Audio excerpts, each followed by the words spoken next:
오늘 시간 하나님께서 우리에게 주시는 말씀은 구약 창세기 28장 10절에서부터 19절까지의 말씀입니다. 제가 공독할 때에 살아계신 하나님 아버지의 음성을 잘 들으실 수 있기를 소원합니다. 야곱이 브엘세바를 떠나서 하란으로 가다가 어떤 곳에 이르렀을 때에 해가 저물었으므로 거기에서 하룻밤을 지내게 되었다. 그는 돌 하나를 주어서 베개로 삼고 거기에 누워서 자다가 꿈을 꾸었다. 그가 보니 땅에 층계가 있고 그 꼭대기가 하늘에 닿아 있고 하나님의 천사들이 그 층계를 오르락 내리락 하고 있었다. 주님께서 그 층계 위에 서서 말씀하셨다. 나는 주 너희 할아버지 아브라함을 보살펴준 하나님이요 너희 아버지 이삭을 보살펴준 하나님이다. 내가 지금 누워있는 이 땅을 내가 너와 너희 자손에게 주겠다. 너희 자손이 땅의 티끌처럼 많아질 것이며 동서남북 사방으로 퍼질 것이다. 이 땅의 모든 백성이 너와 너의 자손 덕에 복을 받게 될 것이다. 내가 너와 함께 있어서 네가 어디로 가든지 너를 지켜주며 내가 너를 다시 이 땅으로 데려오겠다. 내가 너에게 약속한 것을 다 이루기까지 내가 너를 떠나지 않겠다. 야곱은 잠에서 깨어서 혼자 생각하였다. 주님께서 분명히 이곳에 계시는데도 내가 미처 그것을 몰랐구나. 그는 두려워하면서 중얼거렸다. 이 얼마나 두려운 것인가. 이곳은 다름 아닌 하나님의 집이다. 여기가 바로 하늘로 들어가는 문이다. 야곱은 다음날 아침 일찍이 일어나서 베개 삼아 벤 그 돌을 가져다가 기둥으로 세우고 그 위에 기름을 붓고 그곳 이름을 베델이라 하였다. 그 성의 본래 이름은 루스였다. 아멘. 주님께서 주시는 말씀입니다. 오늘 본문 말씀은 표면상으로 보면 베델이라는 지명의 유래와 관련이 있다. 이렇게 말할 수가 있습니다. 왜냐하면 본문의 이야기를 쭉 들려준 화자가 이 이야기를 마무리하면서 이 이야기의 무대가 된 그 지역의 이름을 베델이라고 말하기 때문입니다. 본문에도 언급이 되어 있지만 베델은 하나님의 집이라는 뜻입니다. 17절에서 야곱은 이렇게 말하죠. 이 얼마나 두려운 곳인가. 이곳은 다름 아닌 하나님의 집이다. 여기가 바로 하늘로 들어가는 문이다. 그러니까 최소한 이 이야기의 쓰임새는 이 이야기를 듣고 접하던 사람들에게 있어서 이 질문 한 가지를 해소시켜주는 것이었다라고 생각해 볼 수 있습니다. 어떻게 해서 루스라고 불렸던 지역의 이름이 베델이 되었던 것이지? 사람들이 베델이라는 지명의 유래에 대해 궁금했던 이유는 이 이야기를 듣고 접하던 당시의 사람들에게 이 베델이라는 도시가 갖고 있는 특별한 기능 때문이었을 것입니다. 그리고 그것은 거꾸로 야곱의 시대로 거슬러 올라와서 야곱이 취했던 행동과 관련이 있죠. 야곱이 그곳의 이름을 베델이라고 했을 때 거기에서 그가 했던 행동이 있었습니다. 전날 자기가 베고 잤던 돌을 거기에 세워놓고 그 위에다 기름을 붓는 것이었어요. 우리는 구약성서에서 기름을 붓는 행위에 대해서 이따금씩 접합니다. 그것은 제사장이 될 사람이나 왕이 될 사람에게 행하는 행위이기도 하고 성전 안의 제사 도구들에도 행하는 행위이기도 합니다. 구약성서에서 기름을 붓는 행위는 그 대상을 거룩하게 구별하는 것이고 그것이 사람을 대상으로 했을 때에는 하나님께 헌신한다라는 의미도 거기에 더해집니다. 이렇게 보면 야곱이 베델에서 했던 행위를 두고 우리가 이렇게 이해해 볼 수가 있죠. 그가 그 장소를 거룩하게 구별하기 위해서 그렇게 했겠구나 라고 말입니다. 루스라는 이름에서 베델이라는 지명으로 되면서 베델은 특별한 장소, 거룩하게 구별된 장소로서의 의미를 갖게 됩니다. 그리고 이것은 베델이 후대에 북이스라엘 왕국에서 제2장소로서 결정되는 배경이 되죠. 당시 북이스라엘의 왕이었던 여로보암 1세는 이제 막 둘로 쪼개진 이스라엘의 북쪽을 다스리던 왕이었습니다. 그는 생각했어요. 북이스라엘에 사는 사람들도 하나님께 제사를 드리기 위해서 남유다에 있는 예루살렘 성전으로 가야 할 터이니 북이스라엘에도 남유다의 예루살렘 성전을 대체할 만한 제2장소가 있어야겠구나 라고 말이죠. 그래서 그는 북이스라엘에도 제2장소 두 곳을 정했는데 그 두 곳 가운데 하나가 바로 베델이었습니다. 여로보암 1세의 이러한 정책은 북이스라엘 사람들이 제사를 드리기 위해 남유다로 넘어가는 것을 방지하고 또 종교개혁도 단행하기 위한 것이었어요. 이처럼 본문의 이야기는 루스라는 다소 평범한 지명을 가지고 있던 도시가 어떻게 해서 하나님의 집을 의미하는 베델, 거룩한 장소가 되었는지 그 유래를 설명해 주는 것이다 라고 말할 수 있습니다. 1차적으로는 말이죠. 하지만 이 이야기는 베델의 유래만이 아니라 우리가 하나님에 대해서 이해할 수 있을 만한 몇 가지 중요한 단서도 제공해 주고 있습니다. 예기치 못한 여정을 떠나야 했던 야곱이 경험한 사건을 통해서 말이죠. 사실 야곱이 예기치 못한 여정을 떠날 수밖에 없었던 것은 어느 정도 그 스스로가 자초한 일이기도 합니다. 그는 형 에서가 당연히 받아야 할 맏아들로서의 권리 가운데 복의 권리를 그의 아버지를 속이면서까지 해서 받아낸 인물입니다. 그 결과 형인 에서는 자기가 얻을 복의 분량을 동생이 가로채 갔다고 여기게 되었고 동생을 제거할 계획을 세우지요. 그런데 그것을 그의 어머니가 알아챕니다. 그래서 남편 이삭에게는 아들 야곱이 그의 아내를 얻기 위해서 외삼촌의 집으로 가는 것이 좋겠다라고 말합니다. 그렇게 해서 야곱이 황급히 그의 집에서 떠나올 수 있었던 것이죠. 그 여정은 겉으로 보기에는 아내를 얻기 위해서 외삼촌의 집으로 가는 것이었지만은 사실 그 내막은 형 에서의 복수를 피해서 떠나는 도피였다라고 볼 수 있습니다. 여기에서 야곱의 이러한 도피 행각은 한 가지 질문을 유발했습니다. 이 이야기를 듣고 접하던 당시의 이스라엘 사람들에게 말이요. 그 질문은 아마도 이런 것이었을 겁니다. 하나님은 과연 이러한 흠결을 가진 야곱에 대해서도 그의 할아버지 아브라함과 또 그의 아버지 이삭에게 하셨던 약속을 이어서 지키려고 하실까? 오늘의 우리도 종종 이런 생각을 합니다. 저 정도의 나쁜 인성을 가진 사람도 하나님께서 복을 주시나? 저런 놈도 하나님은 구원하시나? 우리가 이렇게 생각하듯이 그래도 하나님은 어느 정도 예쁜 구석이 있는 사람에게 복도 주시고 그를 보살펴 주시는 분이지 예쁜 구석은 고사하고 밉상인 사람에게까지 설마 그렇게 하시겠어? 하면서 하나님에 관해 이런 식의 이해를 가지고 있는 이스라엘 사람이라면 충분히 해볼 수 있는 질문입니다. 우리도 마찬가지지만 그들도 하나님에 관한 이해와 지식을 쌓아가고 또 갱신해 가던 사람들일 테니까요. 그러면 야곱은 어떤 사람이죠? 그는 모태에서 나올 때에도 형보다 먼저 나오겠다고 형의 발 뒤꿈치를 붙잡았던 사람이었습니다. 형에게 당연히 보장된 맏아들의 권리도 탐내던 사람이었고요. 급기야 형이 아버지에게서 받을 복의 권리마저도 자기 아버지를 속이면서까지 받아내었던 사람입니다. 이런 그를 그의 할아버지인 아브라함이나 그의 아버지인 이삭과 비교해보면 확실히 하나님의 복을 받을 만한 사람은 못된다 여겨지죠.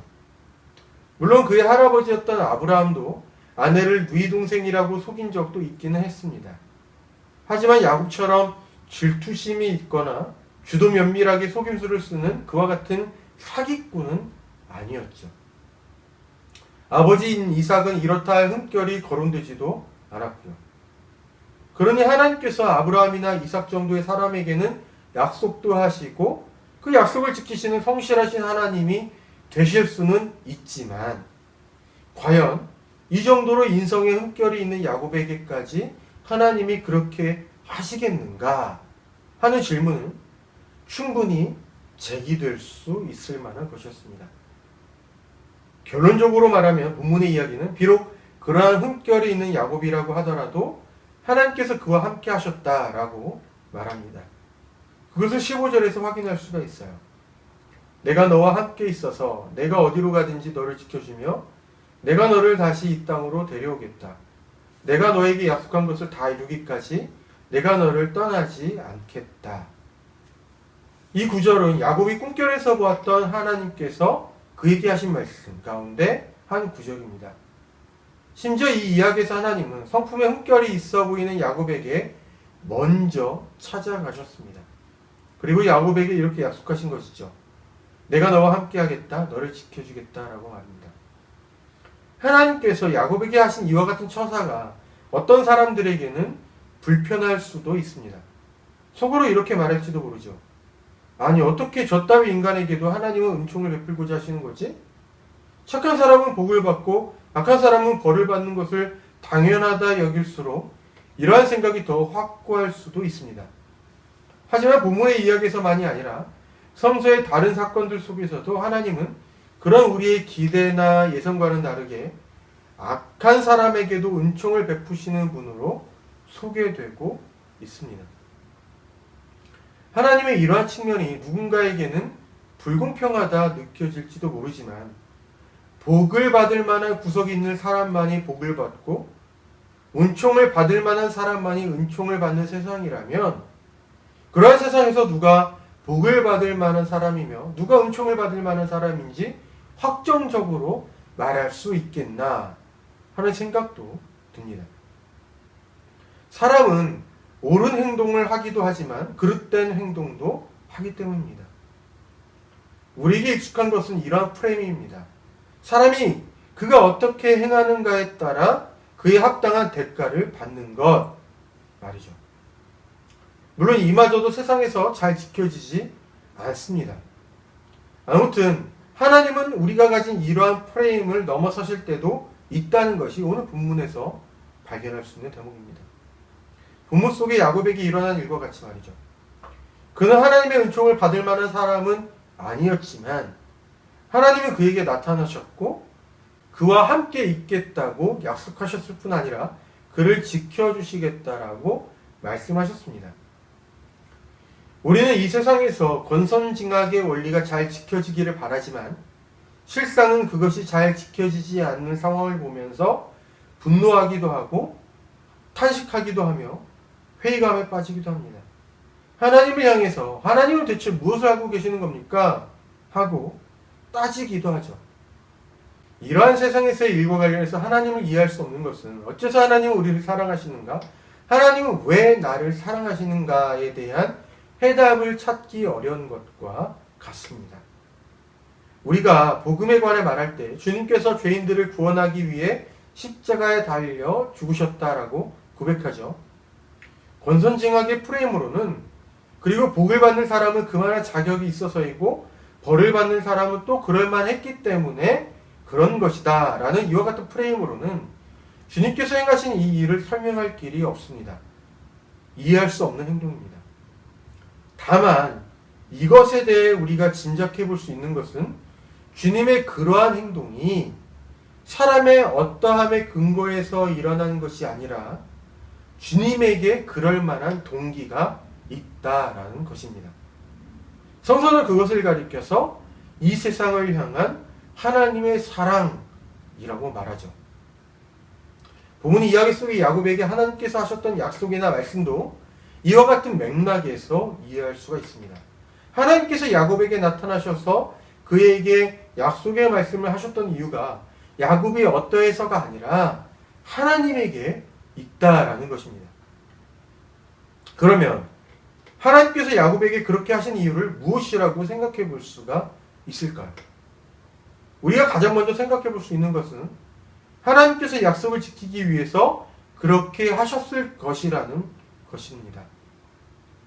하나님께서 야곱에게 나타나셨을 때에 하나님은 가장 먼저 이렇게 말씀하셨습니다.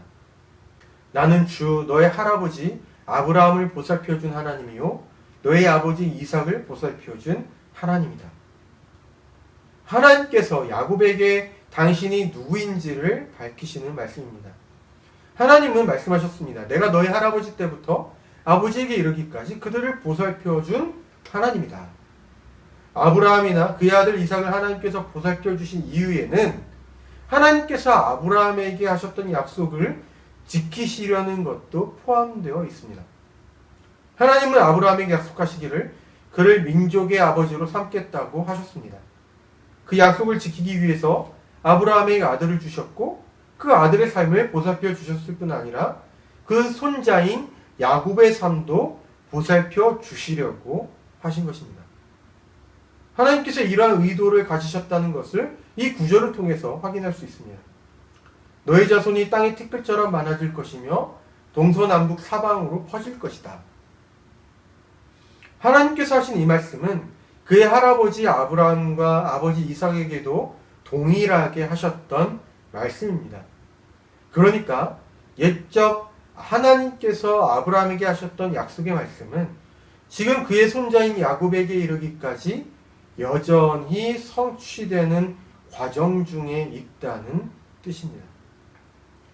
이렇게 보면 하나님은 그분께서 약속하신 것을 지키시기 위해 일하는 신실하신 분이라는 것을 그날의 일을 경험한 야곱뿐만 아니라 이 이야기를 듣고 접했을 후대의 이스라엘 사람들이나 오늘의 우리도 확인할 수 있죠. 하나님께서 야곱에게 나타나시고 그와 함께 하시겠다, 그를 지켜주겠다 이렇게 약속하신 또 다른 이유는 어쩌면 하나님의 성품 때문이었을 것이라고 생각해 볼 수 있습니다. 야곱은 그에게 복수를 하려던 형 에서를 피해서 황급하게 도망쳐 나왔습니다. 외삼촌의 집까지는 성인 남자의 걸음걸이로 대략 2달은 좋게 걸리는 거리였습니다. 그 먼 거리를 홀로 가야 하는 그에게 있어서 그의 도피 여정이 얼마나 피곤하고 외로운 것이었는지를 우리가 충분히 짐작해 볼 수 있습니다. 철회하기까지 하죠. 그런데 낯선 곳에 이르러서 피곤을 못 이기고 잠에 들었을 그 어두운 밤, 그런 그를 하나님께서 찾아가셨습니다. 야곱이 하나님을 요청하지 않았는데도 말이죠. 하나님의 이러한 면모는 복중에 이스마엘을 품고 있던 하갈이 여주인이었던 사라의 학대를 피해서 도망쳐 나와 헤매었을 때에 하갈에게 하셨던 것과 동일합니다. 그때도 하나님은 하갈을 먼저 찾아가셨고 그를 위로하셨으며 그에게 약속을 주셨습니다. 게다가 하나님의 이와 같은 행동은 이집트에서 학대를 받던 이스라엘 민족을 이집트에서 해방시키기 위해 먼저 나섰던 하나님의 행동을 떠오르게 하죠. 그때 하나님은 이스라엘 민족을 이집트의 학대에서 해방시키기 위해 먼저 모세를 찾으셨고 이스라엘 민족의 해방을 주도하셨을 뿐 아니라 하나님께서 그들의 하나님이 되시겠다라는 약속도 하셨습니다. 이러한 사건들 사이에 공통점이 있다면 하나님께서 먼저 나타나시고 약속을 주신 사람들이 모두 불쌍한 처지에 있던 사람들이었다는 것입니다. 야곱은 형의 복수를 피해서 황급히 도망치던 신세였고 하갈은 주인의 학대를 피해서 도망쳤던 신세였습니다. 이스라엘 민족은 이집트에서 강제 노역과 학대를 받고 있었죠. 그러면 여기서 우리는 이렇게 결론을 내릴 수 있습니다. 하나님께서 그날 밤 야곱을 찾아가신 것은 약자를 불쌍히 여기시는 하나님의 성품 때문이라고 말입니다. 이 외에도 오늘 본문의 이야기는 많은 정보들을 우리에게 전해줍니다.